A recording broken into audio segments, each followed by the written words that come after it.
Hey students, so in this video I'm going to continue explaining how to formulate linear and quadratic systems of equations. So here we have in the scenario a company that is considering building a manufacturing plant. They have taken data on the weekly production cost at the site A and site B, where X represents the number of products in hundreds and the Y represents the production cost in hundreds of dollars. For what number of products is the production cost the same? So they're talking about this point of intersection right here. When are they going to cost the same? So because we're not given any equations here, technically we have to create them ourselves. You are given data points that are pointed out here in the graph. And the first thing we want to do is create those linear and quadratic tables to be able to do regression for them. So I'm going to set up the space for linear and quadratic, X and Y. For the line, we have 111 as a point, and then also 219 as a point. For the quadratic, which is this parabola part right here, we have the point 1, 3, 212, and this one right here, we don't know because that's the one we're trying to figure out. So the other one is the 448 up here.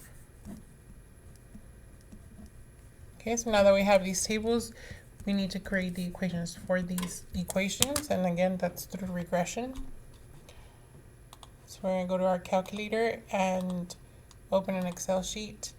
Make sure that it's a document that is only 1.1. Everything else is deleted, everything else is closed. And again, to delete, it will be Control up and delete all the way till there's no more windows opened or documents opened. All right, so on the top right here, we're going to put X1. And then we go over and put y1. So this column right here will be for the table of linear function, and then on C and D we're going to put x2 and y2, and these two will be for the quadratic. So on the linear I'm going to put 1, 2, and then 11, 19. On this one I'm going to put 1, 2, 4, and then 3, 12, 48.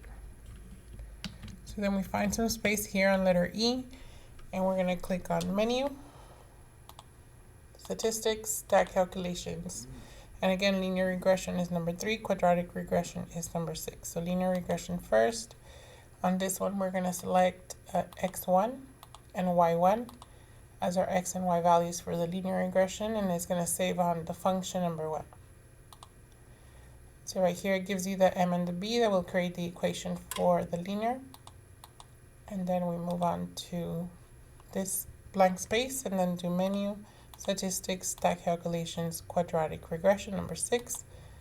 Now we're going to select x2 and y2, and now it's going to save the equation on function number 2. Press OK. So all the data has been turned into an equation, and it's also saved in a graph under the functions 1 and 2. So we're going to open a document, Control Doc, to open a new page.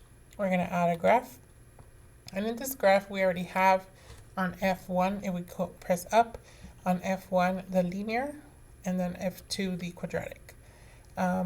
We need to activate them so they can show on the graph, so we're going to press enter, and there goes the linear. And then to go back to the functions, we can double click the equation and then press down and activate that one by pressing enter as well. So because they're crossing here on the negative side, we notice that that is an intersection, but that's not the one we want. We want the positive x value intersection, which is way up there. So we have to zoom out. Menu, window, zoom, and zoom out up here till we see that intersection right here.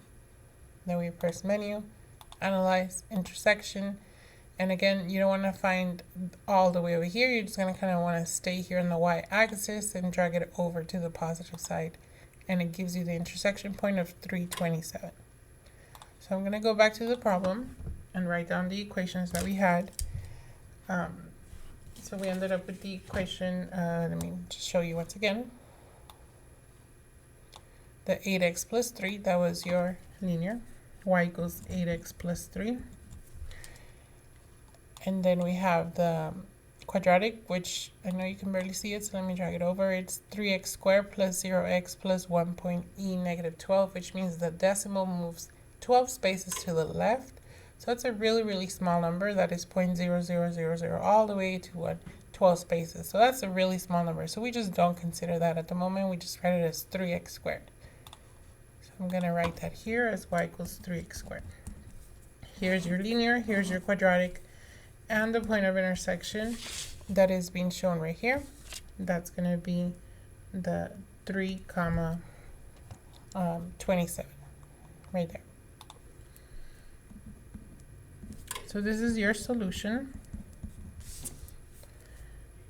327. Now we need to interpret what it means in order to be able to answer what it's asking. For what number of products is the production cost the same? So we're going to talk about the number of products being the x, but in the hundreds.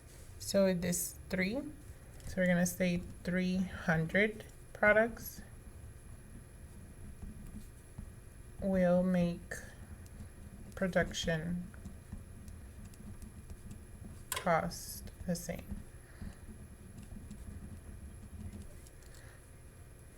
And then we can put that it's 27, but then it says here that it's hundreds of dollars. So 2,700, so that's about $2,700. So this answers this solution in terms of the problem. All right, hope this video helps.